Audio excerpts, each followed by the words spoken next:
हम विविध भारती से बोल रहे हैं और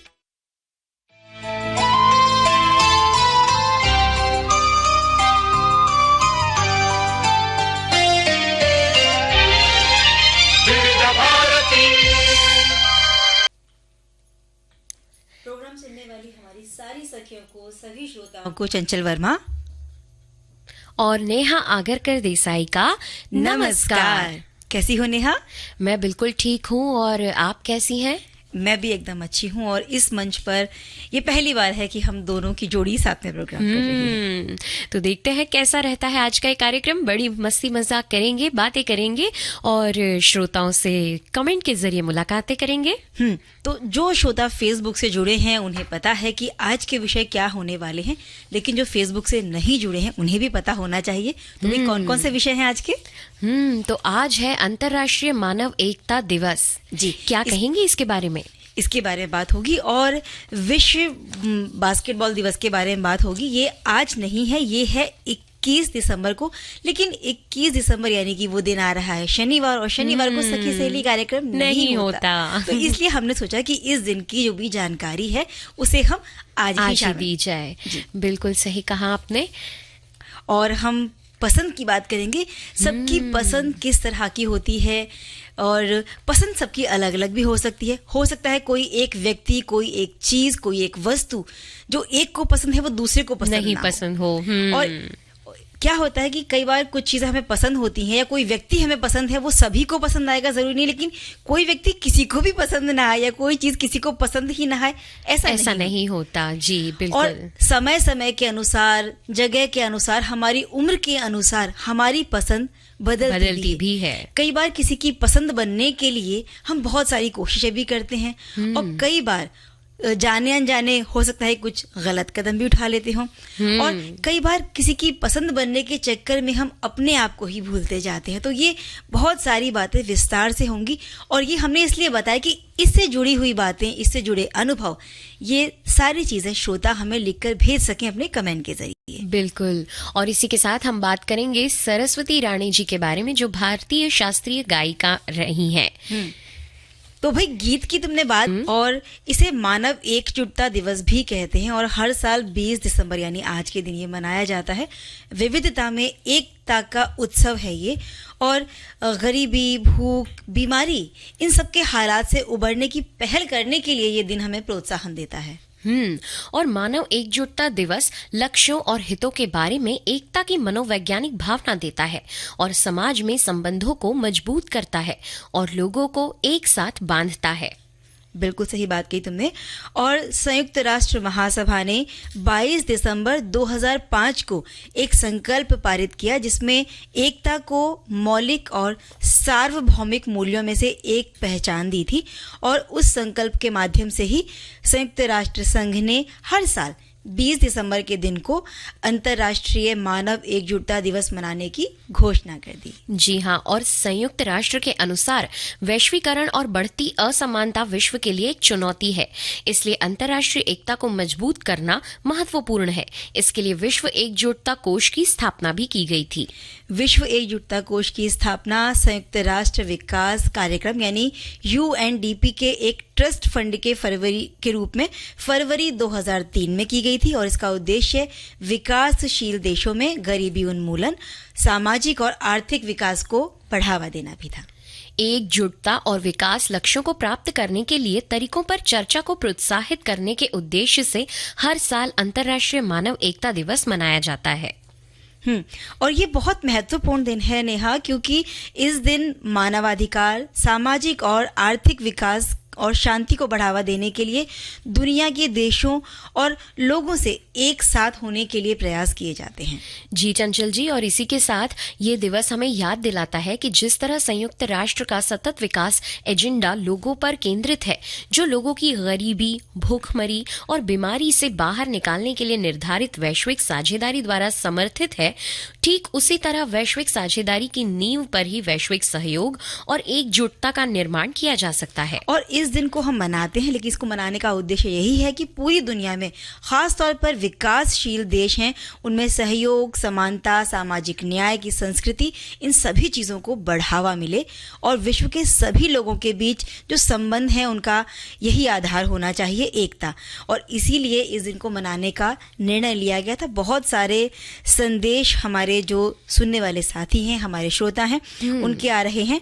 उनका लिखना है कि मानव एकजुटता का अर्थ है साझा लक्ष्यों और हितों के बारे में जागरूकता, और एकता की मनोवैज्ञानिकता को ये भावना देता है, समाज में संबंधों को मजबूत करता है और लोगों को एक साथ बांधता है। बिल्कुल सही बात है। वहीं एक श्रोता लिख रहे हैं, अंतर्राष्ट्रीय मानव दिवस भले ही याद रख के मनाते होंगे, लेकिन वास्तविक जीवन में हम कैसे व्यवहार करते हैं ये ज्यादा महत्वपूर्ण है।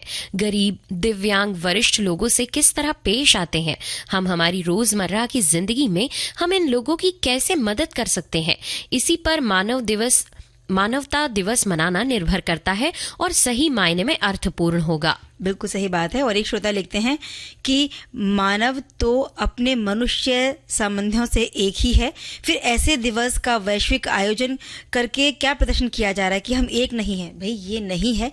कई बार बहुत सारी चीज़ों में लोग जब एक अपना जुट बनाने लगते हैं, एक संघ बनाने लगते हैं, तो वो बट ना जाए, सब एकता से रहें, इसलिए ऐसे दिवस मनाए जाते हैं। और इनकी ज़रूरत है ताकि जो भी भेदभाव रह भी गए हैं उन्हें हम मिटा सकें। वो भेदभाव किसी भी स्तर पर हो, किसी भी परिस्थिति के हो, उनको मिटाकर एक होना इसीलिए मनाया जाता है। और हमने देखा है कि जब ऐसी कोई मुसीबत आती है, जब हम कोई महामारी का समय आता है, जैसे कोरोना काल में हमने देखा, सबने एक दूसरे को पूरा सहयोग किया था ऐसे समय में। जी, और वो जरूरी भी है। जैसे हम कहते हैं ना कि हम जब एक दूसरे का हाथ पकड़ते हैं तो आगे बढ़ना आसान हो जाता है, बस वैसा ही है। एक श्रोता साथी लिख रहे हैं, अंतर्राष्ट्रीय मानव एकता दिवस, वाह क्या बात है भाई, मानव तो अपने मनुष्य साधर्म्य से एक है ही, फिर ऐसे दिवस का वैश्विक आयोजन कर क्या ये प्रदर्शन किया जा रहा है कि हम एक नहीं है? अरे गुण, कर्म, नस्ल भेद, कोई भेद है?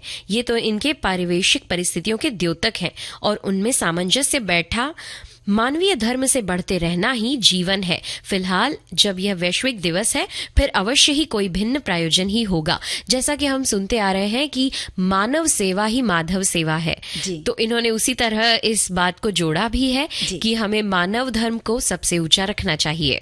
और अब आगे बढ़ते हैं एक गीत के साथ। सखी सहेली कार्यक्रम में वक्त है। सहेली कार्यक्रम आप सुन रहे हैं विविध भारती से, और अंतराल के बाद हम फिर से आ गए हैं और बातें होंगी विश्व बास्केटबॉल दिवस के बारे में। जी बिल्कुल। विश्व बास्केटबॉल दिवस 21 दिसंबर को मनाया जाने वाला एक वार्षिक उत्सव है जो डॉक्टर जेम्स नाइस्मिथ द्वारा बास्केटबॉल के आविष्कार की याद में मनाया जाता है। आज ये खेल विश्व स्तर पर एक सबसे लोकप्रिय और व्यापक रूप से प्रचलित खेलों में से एक बन गया है। बास्केटबॉल का आविष्कार दिसंबर 1891 में कनाडा के जेम्स डब्ल्यू नाइस्मिथ द्वारा किया गया था, जो मैसाचुसेट्स के YMCA के ट्रेनिंग स्कूल में एक प्रशिक्षक थे। और इन्होंने अपने छात्रों को इंग्लैंड में जब सर्दियां बहुत तेज होती हैं तो उस दौरान भी फिट रखा जा सके, उनको गर्माहट दी जा सके, इसलिए इस इंडोर गेम की शुरुआत की थी। और इसके लिए उन्होंने 13 नियम बनाए थे, जो इन अधिकांश नियम आज भी इस खेल में लागू होते हैं।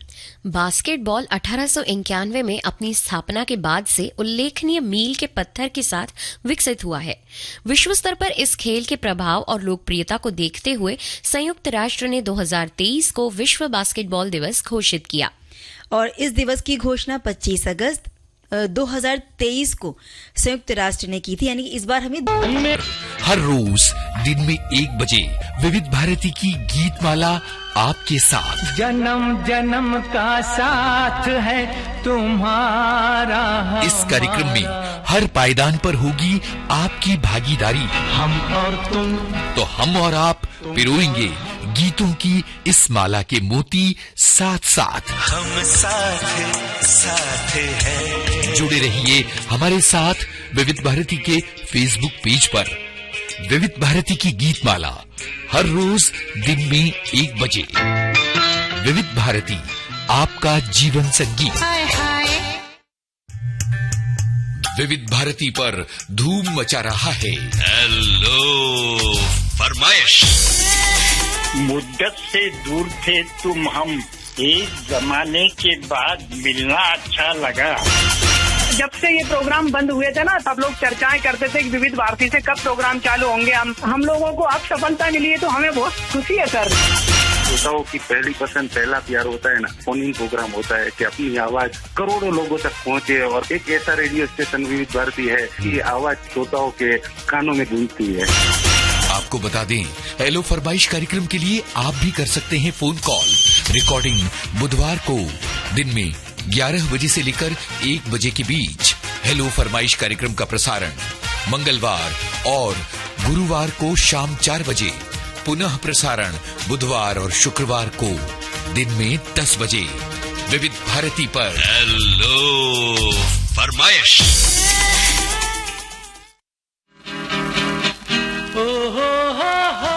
आवाज की दुनिया का फरिश्ता मोहम्मद रफी। ऐसे नगमे जो दिल की गहशती पर हमारा विशेष कार्यक्रम। तुम मुझे यूं भुला न पाओ। उजाले उनकी यादों के रविवार शाम 4 बजे सिर्फ विविध भारती पर।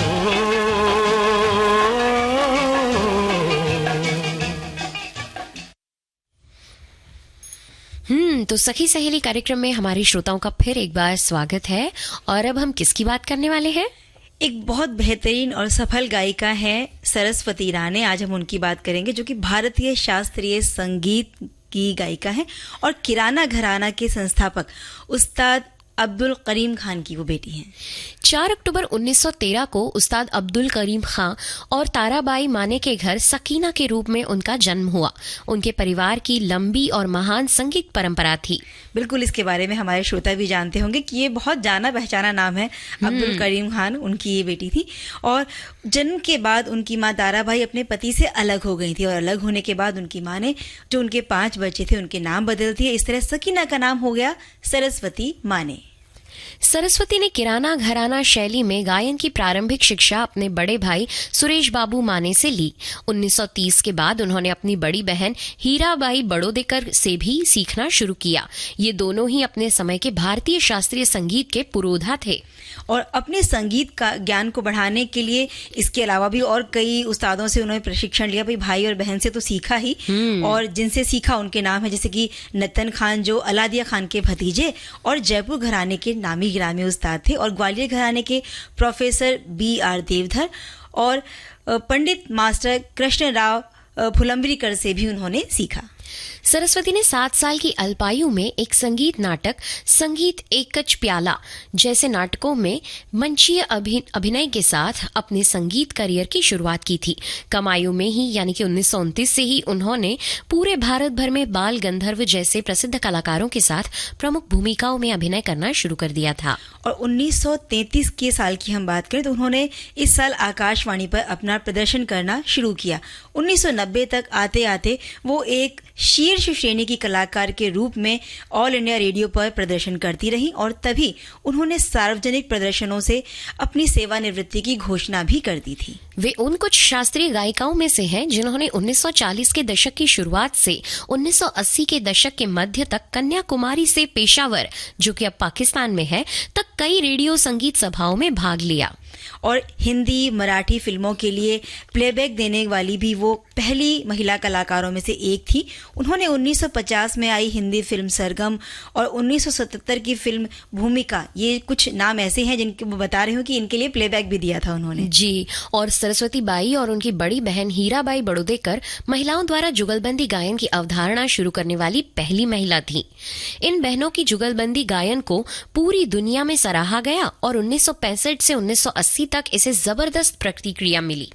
उनका विवाह हुआ था सुंदर राव राणे से और उन्होंने अपने संगीत करियर के दौरान बहुत सारे पुरस्कार जीते, बहुत सारे सम्मान भी अर्जित किए। और फिर एक दिन ऐसा आया, वो दिन था 10 अक्टूबर 2006 का दिन, जिस दिन इस संसार से उन्होंने विदा ले ली।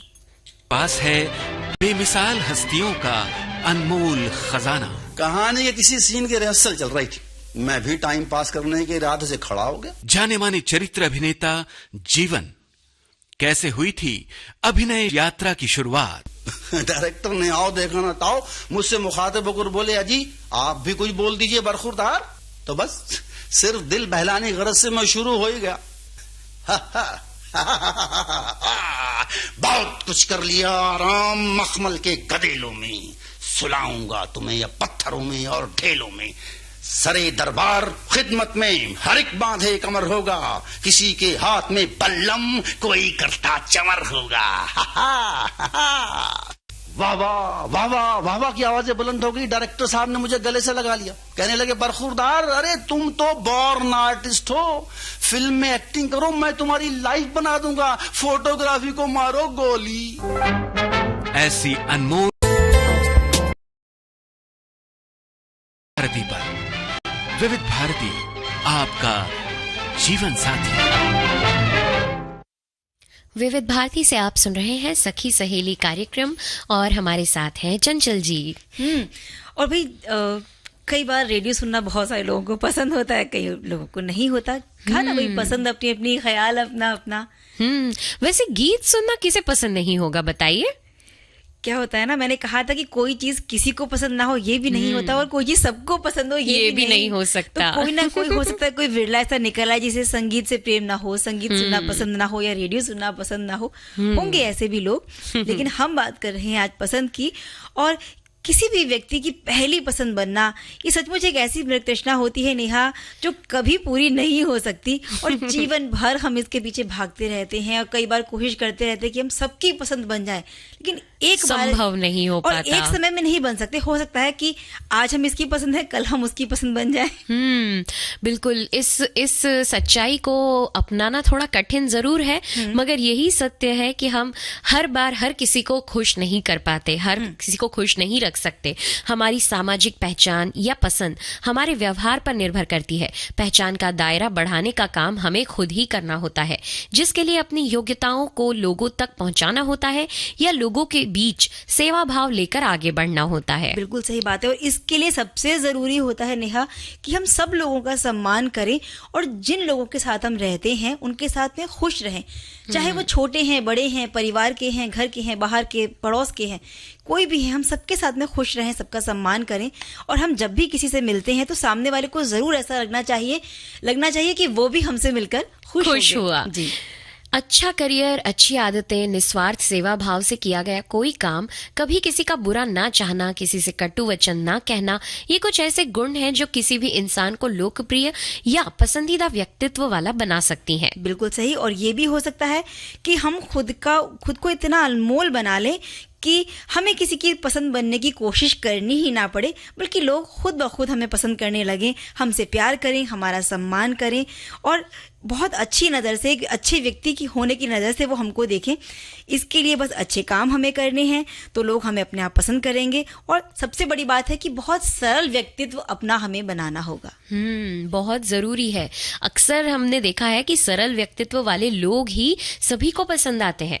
हमारे एक श्रोता लिख रहे हैं, जहां तक पसंद अपनी की बात है तो मुझे देश की सुरीली धड़कन विविध भारती सेवा के अलावा दुनिया में कुछ भी पसंद नहीं है। क्या बात है भाई, ये तो बहुत सारे लोगों की पसंद होगी और सबकी पसंद अपनी अपनी होती है। हमारे कुछ श्रोता हैं, उनमें से लिख रहे हैं कि मुझे कुकिंग करना बहुत पसंद है, संगीत सुनना पसंद है, साथ साथ में गुनगुनाना भी बहुत पसंद है, एक्सरसाइज करना पसंद है और कुछ कविताएं भी पसंद है। तो इनकी कुछ जो चीजें हैं, जब भी एक्सरसाइज करना, ये इन्हें पसंद है और ये इनको जरूर फिट रखने में सहयोग करेगा। तो जो लोग थोड़े से आलसी हैं वो जरूर इस चीज से प्रेरित हो जाएं कि एक्सरसाइज जरूर करनी चाहिए। बहुत सारे लोगों को लगता है कि भाई गृहिणियों को खास तौर पे कि दिन भर हम इतनी सारी भाग दौड़ करते हैं, यूं ही एक्सरसाइज हो जाती है हमारी, लेकिन जो सुबह का व्यायाम का वक्त होता है वो करना और दिन भर की भागदौड़ करना, इसमें थोड़ा सा फर्क होता है। जी बिल्कुल। और हमारे एक श्रोता साथी लिख रहे हैं, पसंद अपनी अपनी, घर में कितने सारे लोग होते हैं, सबकी पसंद अलग अलग होती है। जरूरी नहीं है कि हम एक सदस्य को अपनी पसंद मानने के लिए टोकें, हमें उसकी पसंद के साथ ही उसे अपनाना चाहिए। हमें ये नहीं सोचना चाहिए कि सामने वाले को अगर ये नहीं पसंद है तो जरूरी नहीं है कि मैं भी उसे पसंद करूं। तो आप घर वालों को अपनी अपनी पसंद के लिए, मुझे पसंद नहीं है मैं कैसे खाऊंगी, सबकी पसंद को बारी बारी से अपने और खुशी से रहें। ये बात बिल्कुल सही है चंचल जी। कई बार व्यक्ति घर में अपने निर्णय दूसरों पर थोपने लगता है। व्यक्ति सोचता है जो हमारी पसंद है वही सबकी पसंद होनी चाहिए, पर ऐसा जरूरी नहीं है। सबकी पसंद अलग हो सकती है, सबके विचार करने की क्षमता अलग होती है, सबकी परिस्थितियां अलग होती है और उन परिस्थितियों की क्षमताओं के अनुरूप उनकी पसंद नापसंद बन जाती है। इस बात पर एक बात मुझे याद आती है कि जब पहले संयुक्त परिवार हुआ करते थे और एक परिवार में बहुत सारे सदस्य हैं तो सबकी पसंद का खाना भी अलग अलग होता था, और जो घर की महिलाएं जिन पर खाना बनाने की जिम्मेदारी होती थी तो उन पर इस बात का बहुत सारा बोझ आ जाता था कि सबकी पसंद का अलग अलग खाना उन्हें बनाना है। तो जब सामर्थ्य है तो वो बना भी लेती हैं, लेकिन जब नहीं है तो कई बार यहाँ सबको समझना चाहिए कि जो बना है उसी को अपनी पसंद बनाकर खा लिया जाए। बिल्कुल सही कहा आपने। हमारी एक श्रोता लिख रही हैं कि पसंद अपनी अपनी, ख्याल अपना अपना। ये बात एकदम सही है, ये मैंने रिटायर होने के बाद जान लिया। नौकरी करते हुए ये सब मैं नहीं कर सका। बच्चों की पढ़ाई, घर की जवाबदारी और इन सब वजहों से अपनी पसंद पूरी नहीं कर सका। जैसे नई नई जगहों पे घूमने जाना मुझे बहुत अच्छा लगता है, जो मैं अब कर रहा हूँ। क्या बात है। तो जरूर अपनी पसंद को अब अंजाम दीजिए। हमारे एक श्रोता लिख रहे हैं कि अफसोस उस वक्त होता है जब अपनी पसंद को कोई और चुरा लेता है। ख्वाब हम देखते हैं और हकीकत कोई। बहुत सारे श्रोता साथी लिख रहे हैं कि उन्हें रेडियो सुनना पसंद है, विविध भारती पसंद है, और कुछ लोग तो ये भी लिख रहे हैं कि उन्हें सभी उद्घोषक और सारे कार्यक्रम और विविध भारती का पूरा परिवार ही उन्हें पसंद आता है। तो भाई हम उन्हें तहे दिल से धन्यवाद देते हैं। और हर प्रोग्राम के पीछे बहुत बड़ी टीम होती है और सबकी बहुत बड़ी मेहनत भी होती है। बिल्कुल। अब जब बात हम पसंद नापसंद की कर रहे हैं, तो चंचल जी कई बार देखने में आता है कि बच्चे, जब माता पिता अपने बच्चों के साथ कुछ अच्छी आदतों को लेकर सख्त हो जाते हैं, तो बच्चे अपने माता पिता को नापसंद करने लगते हैं। वो एक टेम्पररी चीज है, वो गुस्सा एक कुछ समय के लिए होता है, वो हमेशा के लिए नहीं होता। मगर अक्सर देखने में आता है कि बच्चे चिड़चिड़ा जाते हैं, वो गुस्से में जवाब देने लगते हैं, आवाज ऊंची करने लगते हैं। वो इस बात को नहीं समझ पाते कि मम्मी पापा या माता पिता हमारी भलाई के लिए कह रहे हैं। और ये खास तौर पे उन बच्चों के साथ होता है जो किशोर वय के जो बच्चे होते हैं या फिर किशोर वर्ग से वो और युवावस्था की तरफ बढ़ रहे हैं। तो कहीं वो किसी गलत संगत में ना पड़ जाएं, उनकी कोई आदत गलत ना हो जाए, इसलिए वो थोड़ी सी सख्ती बरतते हैं। और बहुत छोटे बच्चे हैं, उन पर कई बार माँ बाप के भाई समय से आप पढ़ने बैठिए, खेल का एक समय निश्चित कीजिए, या अगर आपको टीवी देखना है, मोबाइल पर गेम खेलना है तो उसका एक समय निर्धारित कीजिए। तब ये सख्ती जब की जाती है तो बच्चे चिड़चिड़ा जाते हैं और कई बार जैसे तुमने कहा ना कि आवाज ऊंची करके जवाब देते हैं। तो यहाँ थोड़ा सा हम बच्चों के साथ में उनके साथ मित्रवत व्यवहार करके उन्हें थोड़ा सा काबू में ला सकते हैं। और थोड़ा सा बच्चों को भी ये समझ होना ही है कि ये जो सख्ती की जा रही है ये उनकी भलाई के लिए है। और आज अगर वो ना भी समझे, जब वो बड़े हो जाते हैं ना तब बिल्कुल उन्हें याद। अब हमें नहीं, हमें हमारे बचपन की यादें कैसे याद आती हैं, वही काम जो शायद हमारे माता पिता करते होंगे उस उम्र में, अब हम वही दोहरा रहे हैं और फिर उन्हें याद करते हैं कि अरे हाँ मम्मी सही कहा करती थी, पापा सही कहा करते थे। इतिहास दोहराता है। जी बिल्कुल वैसा ही है। और कई बार बहुत सारे लोग हमें मिलते हैं जो हमारे विचारों से मेल खाते हुए होते हैं, और कई बार जब ऐसा होता है कि हमें कोई नहीं मिलता, लगता है कि इससे भी नहीं बनती, उससे भी नहीं पसंद, ये भी नहीं पसंद, वो भी नहीं पसंद, तो सबसे अच्छा माध्यम इन दिनों है कि ऑनलाइन हम लोगों को सर्च करने लगते हैं। ऑनलाइन हम दोस्ती बढ़ाने के लिए सोशल मीडिया की तरफ बढ़ जाते हैं, और ऐसे बहुत सारे लोकप्रिय साइट हैं जहाँ पर हमें नए दोस्त मिल भी जाते हैं। और इसके लिए बस अपनी जो भी पसंद की साइट है उसे आप चुन सकते हैं, वहाँ अपना एक प्रोफाइल बना सकते हैं। लेकिन सबसे बड़ी बात यह है कि वहां कोई विश्वसनीय व्यक्ति आपको मिलेगा इसकी गारंटी नहीं होती। बिल्कुल वही, इसीलिए कहा जाता है सबसे प्रेम करो, जो अंदर है वही बाहर रखो। यानी बनावटी मत बनो, दिखावा मत करो, लोगों का ध्यान अपनी ओर आकर्षित करने के लिए कुछ मत करो। क्यों? अक्सर ऐसा होता है, हम लोगों की पसंद में आने के लिए बहुत कुछ कोशिशें करते हैं, लेकिन ये एक कुछ समय के लिए होता है, ये स्थायी रूप से नहीं होता। हमारा जो मूल स्वभाव है वो किसी न किसी दिन बाहर आता ही है जी। तो दूसरों की पसंद नापसंद में ढलने से अच्छा है कि जो हम खुद हैं वो हम खुद बन के रहें। और अगर सामने वाला आपको पसंद करता है, आपसे बहुत प्यार करता है, तो आप जो हैं जैसे हैं वो वैसे ही आपको पसंद करेगा। अब देखिए ना, हमारे श्रोता लिख रहे हैं कि पसंद अपनी अपनी, और क्या पसंद और क्या पसंद नहीं ख्याल अपना अपना। मेरा ख्याल है कि पसंद है हर रोज़ दोपहर को छोटी सी एक झपकी ले लूं और उसके बाद सखी सहेली सुनने से मैं जुड़ जाता हूं। बचपन से लेकर आज तक रेडियो मेरा पसंदीदा रहा है और हमेशा रहेगा। कहा जाता, एक श्रोता साथी लिख रहा है, कहा जाता है आप रूप भोजन पर रूप श्रृंगार। भोजन में पसंद आपका होना और आपका सिंगर कपड़ा, आपका पहनावा आपके अनुसार होना चाहिए। खाना निश्चित ही अपना पसंद का होना चाहिए, कपड़े में भी अपनी ही पसंद होनी चाहिए। ये जिंदगी, ये शरीर आपका है तो सब कुछ आपके स्वभाव, आपकी पसंद और जिससे आपको खुशी मिले वो अपनी पसंद से ही होना चाहिए। लेकिन कभी कभी दूसरों की पसंद को जीना भी चाहिए। ये एक अलग प्रकार का सुख होता है। एक बार दूसरे की पसंद को अपनी पसंद बनाकर देखे। ये समर्पण और सम्मान का सुख ही आपकी पसंद होगी। बिल्कुल, इसीलिए तो कहते हैं कि भाई जो तुमको हो पसंद, मूंग से बेहतर है कि हम अपने आप को चाहें और अपने आप को पसंद करें।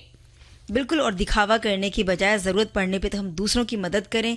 कम बोलें लेकिन मीठा बोलें, आराम से रहें, बुरी आदतों से बचें। और खुश करने के चक्कर में अगर पड़े रहेंगे तो अपनी जो खुशी है उसे भी हम गंवा बैठेंगे।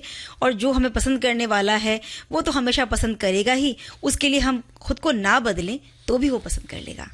हमारी जीवन यात्रा खत्म हो जाएगी लेकिन लोगों की पसंद हम कभी बन पाएंगे ये कहा नहीं जा सकता। क्या कहती हैं चंचल जी? बिल्कुल सही बात है। इसलिए जरूरी है कि आप खुद खुश रहें, अपने ईश्वर को प्रसन्न करने के प्रयास करें। और यदि वो प्रसन्न हो गए तो समूचा संसार ही अपना है। क्या बात है। हम लोगों के बीच एक प्रिय व्यक्ति बन सकें या सभी लोग हमें पसंद करें, ऐसा तभी होगा जब सबसे पहले हम खुद को पसंद करेंगे। सामने वाला चाहे अच्छा हो या बुरा हो, किसी से सोचे बिना सबके साथ भी अगर अच्छा आचरण ही करते हैं तो हमें सम्मान मिलता ही है। और हमारे एक श्रोता लिख रहे हैं, किसी को मीठा पसंद है तो किसी को चटपटा पसंद है। और इसी तरह की विधियां लेकर हमारी सखियां भी आती हैं। तो बिल्कुल ज़रूर हम एक चटपटी सी एक रेसिपी हम लेकर आएंगे जो हमारे एक श्रोता ने ही लेकर भेजी। लेकिन पहले मीठा गाना है और हमारे श्रोताओं की तरफ से ये रेसिपी आई है। इसके लिए हमें चाहिए 1 कटोरी पोहा, 1 प्याज, 2 हरी मिर्च कम ज़्यादा कर सकते हैं स्वाद के अनुसार, 10 कड़ी पत्ता, थोड़ा सा हरा धनिया, 1 नींबू और 1 चम्मच शक्कर, स्वाद अनुसार नमक, आधा चम्मच लाल मिर्च पाउडर, 1 चम्मच हल्दी पाउडर, 1 चम्मच राई, 1 चुटकी हींग, 1 चम्मच तेल। अब देखिए, सामान जो हमने बताया ये हमने जो विधि हमें मिली है उसके अनुसार, लेकिन जो सामान अपने अनुसार आप कम ज्यादा करना चाहते हैं बिल्कुल। अब बनाने के लिए पोहे को 2-3 पानी से धोकर 10 मिनट तक के लिए इसको रख दें ताकि वो पोहा अच्छे से फूल जाए।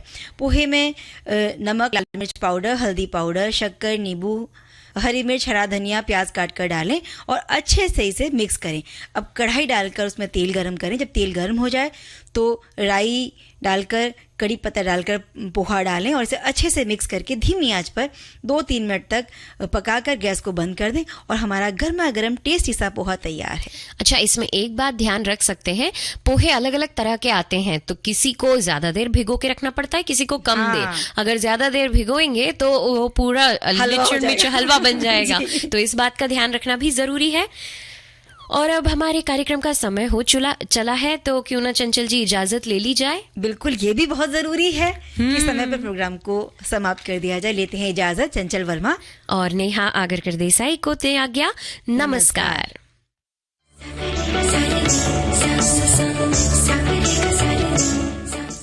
इस कार्यक्रम की प्रस्तुतकर्ता थी अनुश्री पाठक। सखी सहेली